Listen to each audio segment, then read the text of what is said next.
When it comes to living a God-honouring life which is joyful, the world is happy to place hindrances in your way. It will attempt to lure your biblical values and passions away from obedient faithfulness to Christ. So often we believers fail to recognise the seduction by God's enemy to mix worldly ideology with biblical truth. The writer of Hebrews exhorts us to throw off everything that hinders and the sin that so easily entangles, and let us run with perseverance the race marked out for us, fixing our eyes on Jesus, the pioneer and perfecter of faith. Notice that the things which hinder are not the sins which stop us. There are many things in life which hinder and restrain our walk with the Lord. Hindrance is anything which slows us down, interfering in a way which holds us back from advancing in our relationship with Christ. They are often things which are not evil in themselves, but simply distract and sidetrack us from an undivided commitment to an unwavering and obedient walk with Christ as Lord.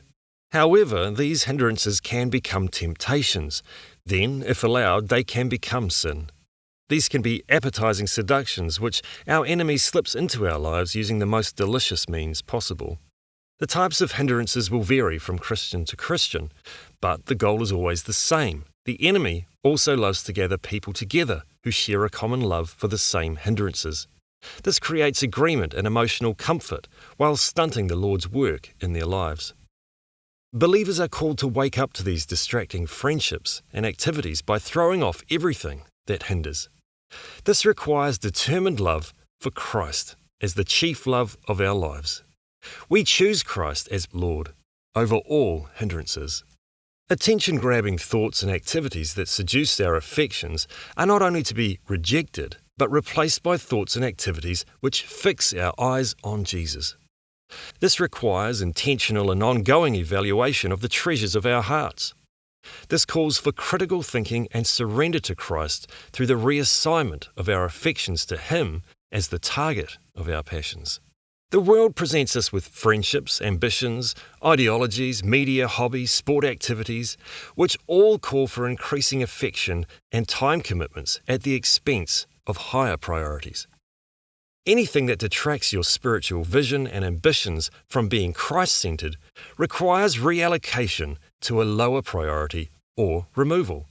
This discipline even applies to church activities and Christian friendships. Christ is to be first and central in all. The world will fiercely compete for this position. Your own human flesh will challenge this position. Deceitful heart affections will object to Christ reigning in this position as absolute Lord. Jesus Christ demands our primary love as Creator God, as Sovereign Saviour and Ascended Lord, and as the first in rank and priority over our lives. Jesus is the one of whom God the Father instructed, "Let all God's angels worship Him." The world loves distractions and it loves to establish spiritual hindrances in our lives, anything to practically dethrone Christ as your Lord. Let's make Paul's prayer our prayer today, that our love may abound more and more with knowledge and all discernment, so that you may approve what is excellent, and so be pure and blameless for the day of Christ, filled with the fruit of righteousness that comes through Jesus Christ to the glory and praise of God.